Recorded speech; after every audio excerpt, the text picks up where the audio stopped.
बिस्मिल्लाहिर्रहमानिर्रहीम। ओके बेटा, स्टार्ट करते हैं। तो अभी थोड़ी देर पहले हम डिस्कस कर रहे थे बिजनेस क्या होता है और टाइप्स ऑफ बिजनेस क्या होता है। उसके अंदर मैंने आपको सोल प्रोप्राइटरशिप के बारे में बताया, कंपनी के बारे में बताया, पार्टनरशिप के बारे में बताया कि ये क्या होते हैं। अभी हमारा नेक्स्ट टॉपिक है what is agency problem. Agency problem क्या होती है, इसको थोड़ा सा एक्सप्लेन करने से पहले एक छोटा सा हम कॉन्सेप्ट लेंगे जो मैं यहाँ पे अभी लिखूंगा आपके सामने। अभी आपने थोड़ी देर पहले पढ़ा कंपनी को। Tell me goal of a company या गोल ऑफ अ बिजनेस क्या लें। किसी भी बेटा बिजनेस या कंपनी का मेन गोल क्या होता है। आप बिजनेस क्यों स्टार्ट करते हैं, क्या मकसद होता है बिजनेस स्टार्ट करने का, क्या ऑब्जेक्टिव होता है, सर क्या? Profit. Earning profit sir. Okay, sir profit करना। फायदे के प्रॉफिट कर। सिंपल बेटा, यानी आप कोई भी बिजनेस स्टार्ट करते हो या आप कोई कंपनी स्टार्ट करते हो तो बेटा आपका जो मेन गोल होता है वो होता है प्रॉफिट मैक्सिमाइजेशन। यानी हम अपने बिजनेस से ज्यादा जो है वो प्रॉफिट कमाएं। आजकल बेटा जो कॉन्सेप्ट चल रहा है that is called wealth maximisation.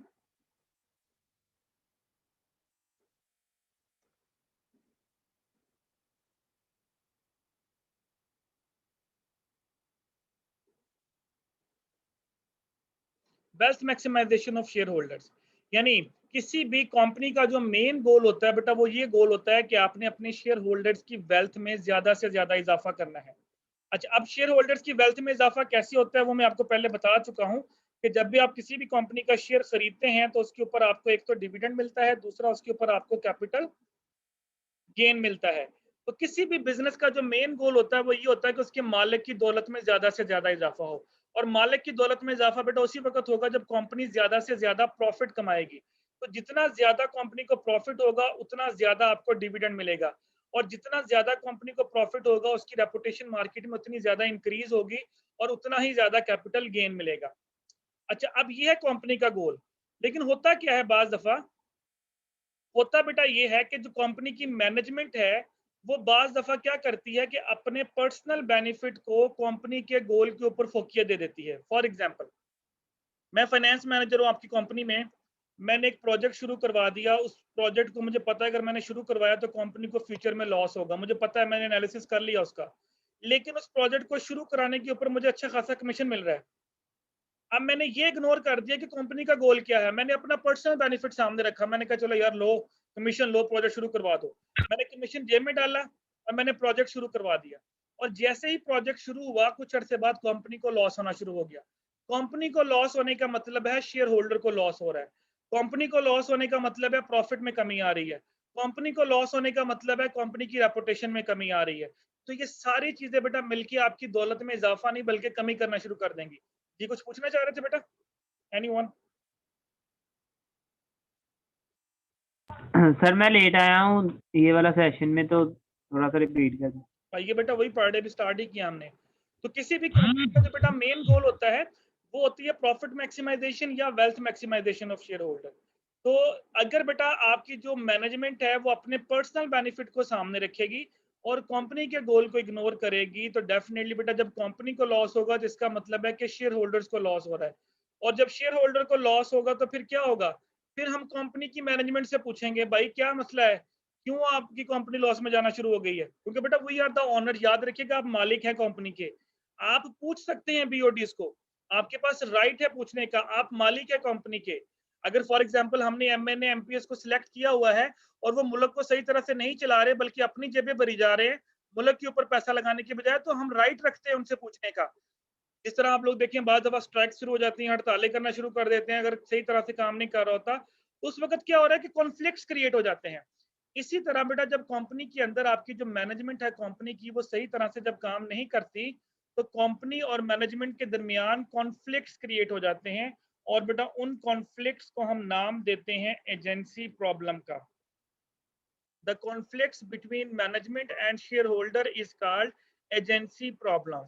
यानी एजेंसी प्रॉब्लम कब आती है, एजेंसी प्रॉब्लम उस वक्त आती है जब आपकी कंपनी की जो मैनेजमेंट है वो कंपनी को फायदा देने की बजाय कंपनी को नुकसान पहुंचाना शुरू कर दे, अपने पर्सनल बेनिफिट को फोकस करें और कंपनी का जो गोल है उसको इग्नोर करें। अब ये प्रॉब्लम बेटा अगर आ जाती है तो आप मालिक हैं। अब आपने मुझे बताना है, अब मैं एक छोटा सा क्वेश्चन पूछूंगा आप लोगों से।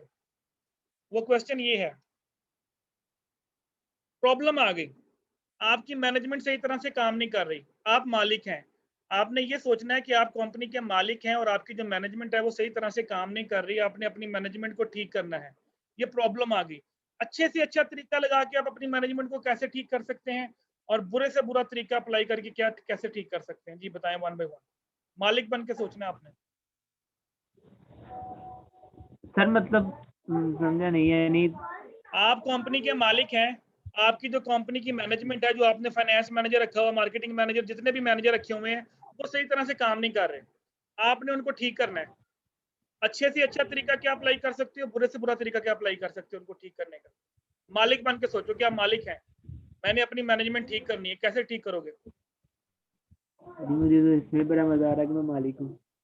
मजा आ रहा है ना मालिक बनने के बाद? बस अब आप ठीक करें, डिसीजन लें। क्या डिसीजन लेंगे? सर बुरा आगे तरीका मुझे भी मालिक कंपनी से करना बाहर है निकाल देंगे। सर। वो मतलब शेयर ज्यादा से ज्यादा जो है उनको शेयर होल्डर्स को अपनी तरफ करके। बेटा आपने एक बंदा रखा मुलाजिम, आपके घर पे एक मुलाजिम है, एक नौकर रखा हुआ है, आपका और उसका इख्तलाफ शुरू हो गया। क्वेश्चन को समझें। अब आपने उस नौकर को ठीक करना है। अच्छे से अच्छा तरीका क्या यूज कर सकते हो उसको ठीक करने के लिए, और बुरे से बुरा सर तरीका क्या यूज कर? बुरे से बुरा तो ये होगा कि मैं उसे निकाल दूंगा और बस कोई नया ओके, लेके आऊंगा। फायर फ्रॉम जॉब, यानी आप उसको जॉब से निकाल सकते हैं। चलें ठीक है, लाजमी नहीं तो नहीं हर मसले का हल जॉब से निकालना हो, ये भी हल नहीं है मसले का। सर ये बुरा है, इसलिए तो बुरे से बुरा कहा है। अगर हाँ, अच्छे से अच्छा होगा अच्छे से अच्छा क्या हो सकता है? तो चलो प्यार से समझाएंगे इससे पहले। ओके, मैं उसे लालच दूंगा किसी चीज के लिए। अब इसको कंपनी के ऊपर अप्लाई कर दो।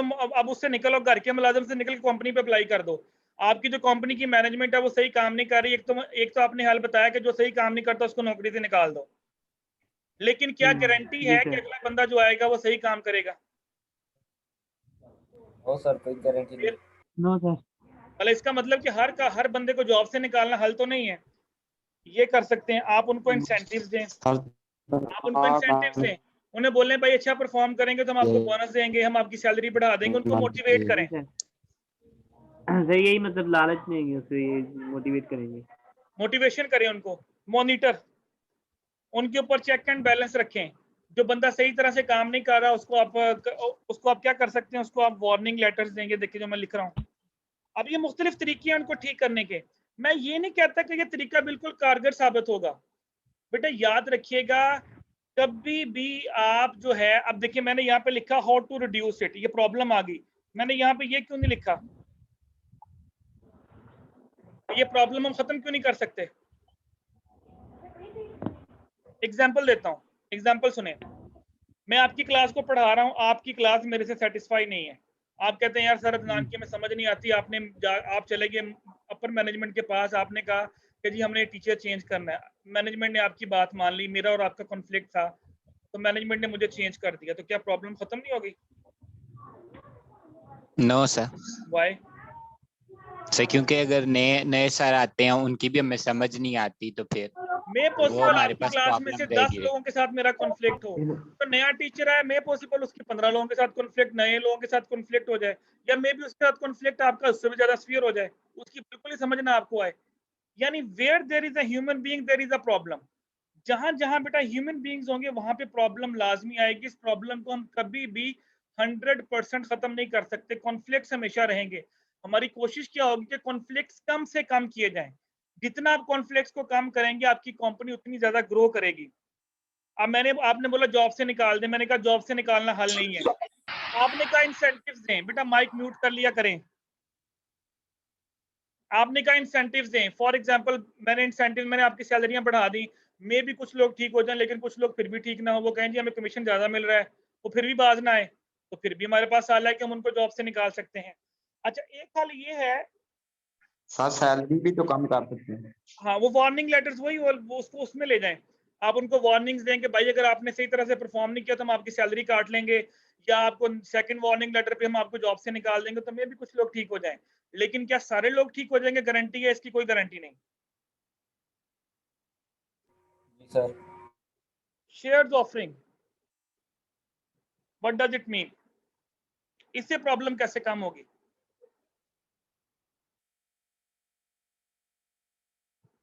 आप अपनी मैनेजमेंट को शेयर्स ऑफर कर दें। उन्हें बोलें कि आप कंपनी के शेयर लाजमी खरीदें। जब वो कंपनी के शेयर खरीदेंगे तो वो कंपनी के क्या बन जाएंगे? शेयर होल्डर्स बन जाएंगे। ऑनर्स। हाँ जी, उनको पता होगा कि अगर कंपनी लॉस में गई तो मैं भी लॉस में जाऊंगा, अगर कंपनी के शेयर की प्राइस गिरी तो इसी कंपनी के शेयर्स मेरे पास है उसकी भी प्राइसेस गिरेंगी, लेकिन क्या गारंटी है कि फिर भी सारे ठीक हो जाएंगे? नहीं सर। गारंटी फिर भी नहीं है। No sir. मैं पॉसिबल अगर आपके 10 बंदे हैं, 10 में से मे भी 5 ठीक हो जाए, 5 कहें यार कोई बात नहीं, लॉस मुझे होना है 10 या 20 लाख का, लेकिन कमीशन मुझे मिल रहा है 50 लाख, तो फिर भी वो कमीशन ले लेंगे। तो कोशिश बेटा हमने ये करनी है कि हम इस प्रॉब्लम को कम से कम करें। अगर आप कभी ऐड वगैरह देखें, सेफ गार्ड वगैरह की ऐड आती है, वो जरासीम के ऊपर से गुजरती है तो एक जरासीम फिर बच जाता है। वो क्या मैसेज दे रहे होते हैं? They are reducing the germs, they are not removing the germs. इसका मतलब है कि जर्म्स कभी भी 100% आप खत्म नहीं कर सकते। तो अगर मैं आपसे पूछूं इनमें से सबसे अच्छी ऑप्शन क्या है, तो आपके सामने कौन सी अच्छी ऑप्शन है इनमें से? लुक वाइज कौन सी अच्छी लग रही है? कौन सी मॉनिटर। ऑप्शन? मॉनिटर। अच्छा, मॉनिटरिंग करना भी इतना आसान नहीं है। अब फॉर एग्जांपल पेप्सी कंपनी में इस वक्त काम, पेप्सी कंपनी कितनी बड़ी कंपनी, उसकी कितनी ब्रांचेस हैं? मैं यहाँ बैठा लेक्चर ले रहा हूँ, तो क्या मेरे लिए पॉसिबल है कि मैं हर कंपनी के अंदर, हर ब्रांच के अंदर जाके हर बंदे को चेक करता फिरूं? अगर तो स्मॉल लेवल है फिर तो हम चेक कर सकते हैं, लेकिन अगर कंपनी का साइज बहुत बड़ा है तो इट्स वेरी डिफिकल्ट। लेकिन हाँ, अगर आप कर सकते हैं मॉनिटरिंग तो इससे चीजें बेहतर होंगी। फॉर एग्जाम्पल हमें कहा जाता है जी आप क्लासेस लें और हमें कोई चेक एंड बैलेंस नहीं है हमारे ऊपर, तो क्या होगा? मे पॉसिबल हम पूरा सेमेस्टर क्लास ही कोई ना लें। लेकिन अगर हमें पता है जी हमें चेक किया जा रहा है, हमें मॉनिटर किया जा रहा है, तो मे पॉसिबल हम जो है क्लासेस जो प्रॉपर तरीके से लें आप लोगों की। तो मॉनिटरिंग से प्रॉब्लम कम हो सकती है, नो डाउट।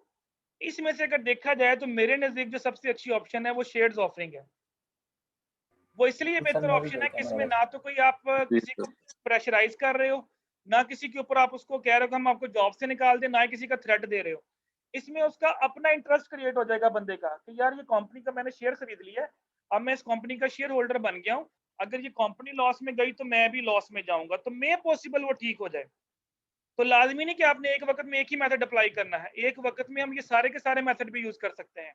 किसी को जॉब से निकाल दिया, किसी को वार्निंग लेटर इशू कर दिया, किसी को शेयर्स ऑफर कर दिए, और कुछ लोगों की ड्यूटी लगा दी कि आप मॉनिटरिंग करें। तो ये सारी ऑप्शन भी यूज की जा सकती है, लेकिन इन ऑप्शंस को यूज करके हम इस प्रॉब्लम को थोड़ा कम कर सकते हैं, ना कि 100% इसको खत्म कर सकते हैं। ठीक है बेटा, यहाँ तक कोई problem? Agency no problem, sir. Agency problem समझ आ गई? The conflicts between the management and the share holder is called agency problem.